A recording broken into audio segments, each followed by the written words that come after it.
Hi అండి. Welcome to KS రాణి. ఈరోజు మన రెసిపీ వచ్చేసి పులిహోర అండి. పులిహోర అంటే మామూలుగా చేసే పులిహోర కాదండి. చాలా చాలా బాగుండేలా నేను ఈరోజు చూపిస్తున్నాను. ఇందులో కలిపే పొడిని చూడండి. చాలా అంటే చాలా బాగుంటుంది. శుక్రవారం నాడు మీరు ముత్తైదులకి పెట్టినా ఎలా చేసావు అనకుండా అయితే ఉండరండి. అంత బాగుంటుంది. అంత టేస్టీగా ఉంటుంది. నేను చెప్పటం కాదండి. మీరు ఇలా చేసి చూడండి. మీకే తెలుస్తుంది ఆ టేస్ట్ ఏంటో. ఇది తిన్న తర్వాత మీరు ఎప్పుడు పులిహోర చేసినా ఇలానే చేస్తారండి. అంత బావుంటుందనమాట. ఇప్పుడు ఎలా చేసుకోవాలో చూపిస్తాను. ముందుగా ఒక బౌల్ తీసుకోవాలి. అందులోకి రైస్ తీసుకోవాలి. ఇక్కడ నేను పావు కేజీ గ్లాస్ తోటి 2 గ్లాసుల రైస్ తీసుకుంటున్నాను. ఒక్కొక్క గ్లాసు వచ్చేసి పావు కేజీ చొప్పున 2 గ్లాసులు హాఫ్ కేజీ రైస్ తీసుకున్నాను. ఈ గ్లాస్ చూడండి, ఈ గ్లాస్‌తో తీసుకున్నాను. ఇప్పుడు ఆ రైస్‌ని శుభ్రంగా 3, 4 సార్లు వరకు కడుక్కోవాలండి. శుభ్రంగా ఇలా చేతితో నలుపుతూ ఫస్ట్ సారి కలపాలి. అలా కలుపుతూ కడిగేసేయాలి. 2 సార్లు, 3 సార్లైనా కడగాలండి శుభ్రంగా.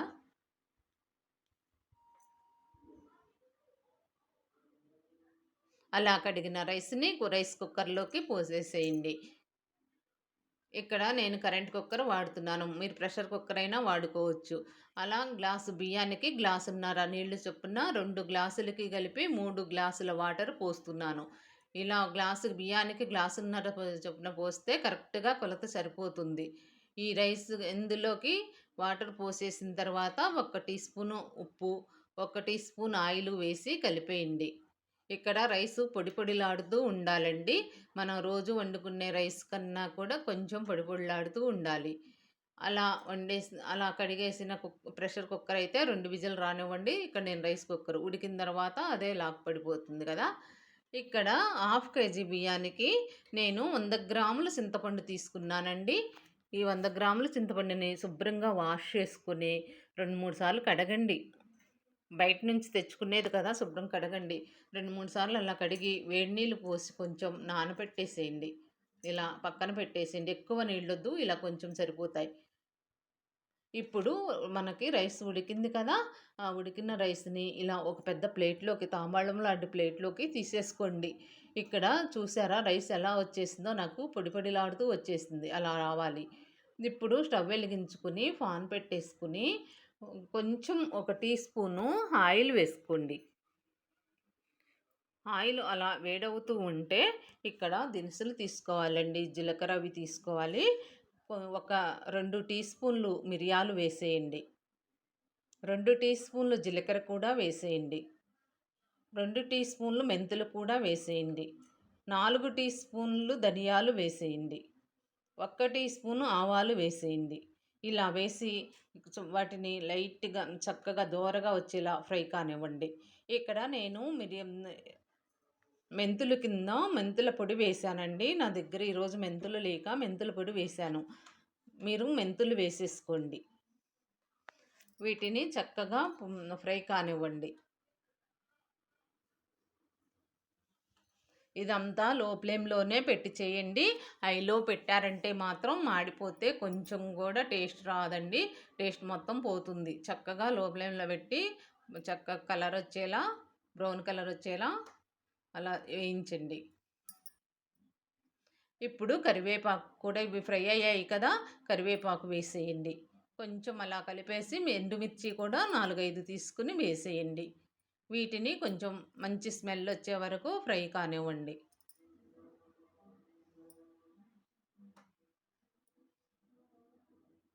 అలా ఒక్క నిమిషం అలా ఫ్రై చేసేసి ఇవి ఫ్రై అవ్వగానే దింపి పక్కన పెట్టేసేయండి. చల్లారబెట్టేసేయండి పక్కన. ఇప్పుడైతే ఇందాక మనం చింతపండు నానబెట్టాం గదా! అది ఇలా ఒక బెజ్జాలు గరిటె గానీ, గిన్నె కానీ, బౌల్ కానీ తీసుకోండి.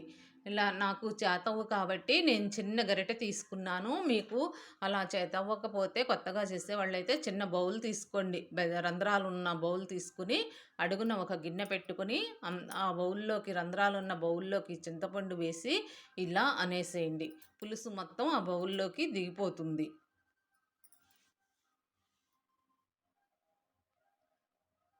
ఇలా అంటూ ఉంటే పులుసు మొత్తం పోతుంది. అడుగున లాస్ట్‌లో వచ్చే ఇది అంతా వేస్టు తీసేసేసుకోవాలి. అయితే ఇక్కడ పలసన చేయొద్దు. కొంచెం కొంచెంగా వాటర్ వేసుకుంటూ ఇలా గట్టిగా ఉండేలా చూడాలి.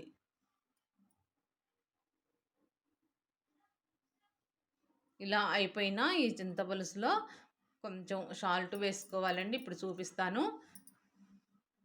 ఇక్కడ 2, 3 స్పూన్ల వరకు సాల్ట్ వేసేయండి. మనం రైస్‌లో 1 స్పూన్ వేసాం కదా! ఇక్కడ 2, 3 స్పూన్లు పడుతుంది. చిన్న స్పూన్ అయితే 3 పడుతుంది. పెద్దదైతే 2 పడుతుంది. పావు టీ స్పూను పసుపు కూడా వేసేయండి. చిన్న బెల్లం ముక్క కూడా వేసేయండి. బెల్లం ముక్క వేయటం వల్ల చాలా టేస్ట్ వస్తుంది. ఇప్పుడు కొంచెం 1 టీ స్పూన్ ఆయిల్ కూడా వేసేయండి. ఇప్పుడు 4, 5 పచ్చిమిర్చిని 2 చీలికలుగా అలా కట్ చేసుకొని వేసేయండి. ఇది మొత్తం కూడా స్పూన్‌తో ఒక్కసారి కలిపేసేయండి.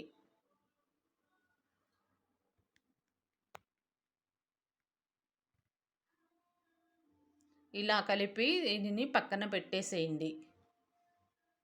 ఇప్పుడు మనం ఇందాక చల్లారబెట్టుకున్న మన పోపు దినుసులున్నాయి కదా! అవన్నీ చిన్న జార్‌లో పోసేసుకొని మెత్తగా ఎంత మెత్తగా వీలైతే అంత మెత్తగా మిక్సీ పట్టాలి. ఇందులో పావు టీ స్పూన్ ఇంగువ వేయండి. పావు టీ స్పూన్ పసుపు కూడా వేయండి. ఇప్పుడు ఇది మొత్తం కలిపి మిక్సీ పట్టేయండి. ఇక్కడ చూసారా మెత్తగా వచ్చేసింది. ఇలా మెత్తగా మిక్సీ పట్టేసుకోవాలి. మొత్తం పొడిలాగా ఇలా చేసుకోవాలి.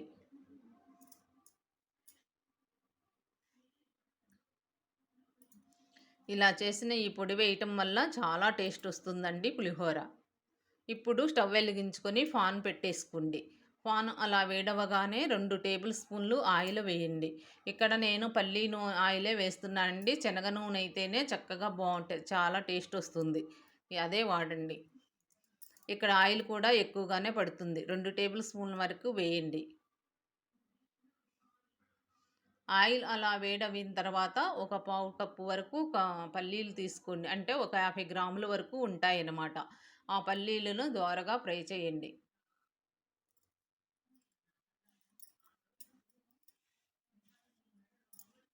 లో ఫ్లేమ్‌లో పెట్టి చక్కగా దోరగా ఫ్రై చేయండి.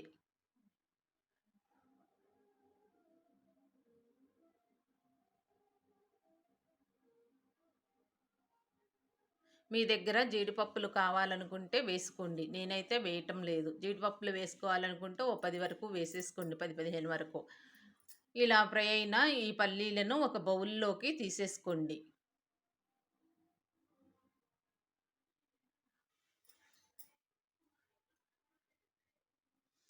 అలా పల్లీలు బౌల్‌లో తీసి పక్కన పెట్టేసుకొని అదే ఆయిల్‌లో 1 టీ స్పూన్ ఆవాలు, 1 టీ స్పూన్ మినప్పప్పు, ఒక 2, 3 స్పూన్ల వరకు శనగపప్పు వేస్తానండి నేను. ఇలా వీటిని కొంచెం అలా కలిపేసి ఫ్రై అవ్వనివ్వండి. చిటపటలాడనివ్వండి. నేనైతే ఒక 3 స్పూన్ల వరకు శనగపప్పు వేస్తున్నాను. మీకు తగ్గట్లుగా వేసుకోండి. మీరు తినేదాన్ని బట్టి 2 కానీ, 3 కానీ వేసేసుకోండి. అలా వేసిన ఆ శనగపప్పును బాగా కలిపేసేయండి. బ్రౌన్ కలర్ వచ్చే వరకు ఫ్రై అవ్వాలి. ఇలా. ఇప్పుడు ఎండుమిర్చిని ఒక 4, 5 ముక్కలుగా కట్ చేసుకొని వేసుకోండి.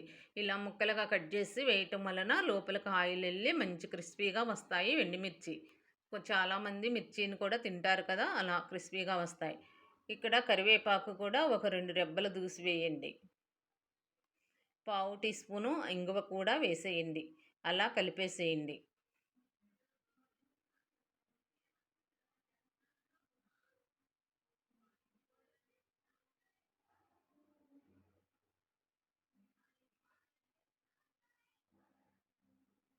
ఇలా కలిపిన ఈ పోపు మొత్తం కూడా ఇలా కలుపుతూ ఉండంగా బ్రౌన్ కలర్ రాగానే ఇప్పుడు మనం పక్కన పెట్టుకున్నాం కదా చింతపులుసు అది మొత్తం ఇందులో వేసేసుకోండి.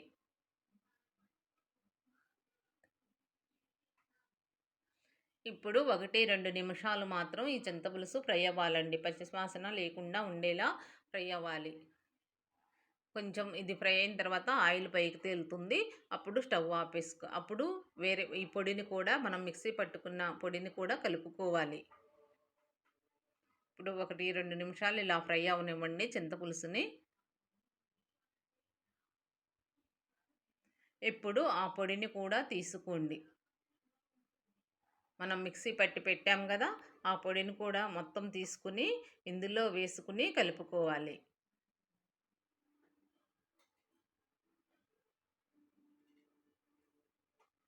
ఇక్కడ ఫ్రై అయిపోయిందండి పులుసు. ఆయిల్ చూసారా చక్కగా వచ్చేస్తుంది.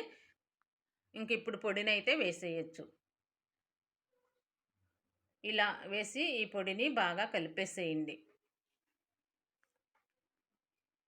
పొడి వేసాగిన తర్వాత ఎక్కువసేపు ఫ్రై అవ్వాల్సిన అవసరం లేదండి. జస్ట్ అలా ఒక నిమిషం అలా కలిపేసేయండి. బాగా కలిసేలా కలిపేసేయండి.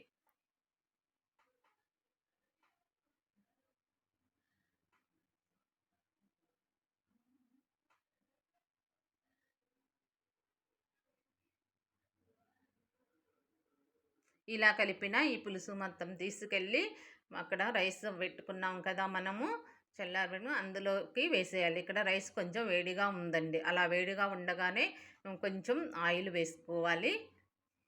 1 టీ స్పూన్ సరిపోతుంది ఆయిలు. కొంచెం కరివేపాకు కూడా వేసుకోవాలి. ముక్కలుగా చేసి వేయండి కరివేపాకుని. అలా వేసి ఈ వేడిగా ఉండగానే కలిపేసేయండి. కరివేపాకు కొంచెం మగ్గుతుంది. రైస్‌కి పట్టేస్తుందనమాట ఆ వేడి మీద. ఆ స్మెల్లు రైస్‌కి పట్టుతుంది కరివేపాకు స్మెల్. ఇలా పొడి పొడిలాడుతూ ఉండాలండి రైసు. మనం తీసుకున్న ఒక గ్లాసు బియ్యానికి గ్లాసున్నర వాటర్ పోస్తే ఇలా పర్ఫెక్ట్‌గా వస్తుందనమాట పొడి పొడిలాడుతూ.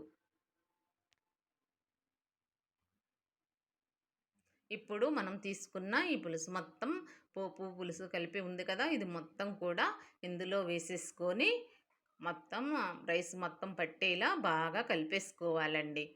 ఇక్కడ ఒక 2 నిమిషాలైనా పడుతుంది. కొంచెం మనకి వేడిగా ఉంటుంది కదా! ఈ రైస్‌ని దాని మీదకి వేస్తూ చెయ్యి కాలకుండా ఉంటుంది.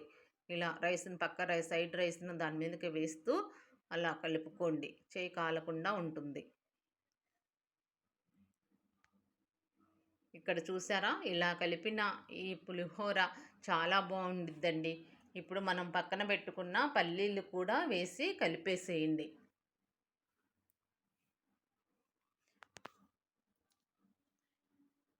ఇలా చేసి పెట్టారంటే మాత్రం ఇంట్లో అసలందరూ చాలా ఇష్టంగా తింటారండి. పిల్లలైనా, పెద్దవాళ్ళైనా చాలా ఇష్టంగా తింటారు.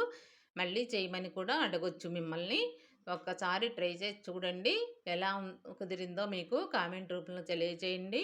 మీకు ఈ వీడియో నచ్చితే ఒక లైక్ ఇవ్వండి. కొత్త వాళ్ళైతే సబ్స్క్రైబ్ చేసుకోండి, షేర్ చేయండి.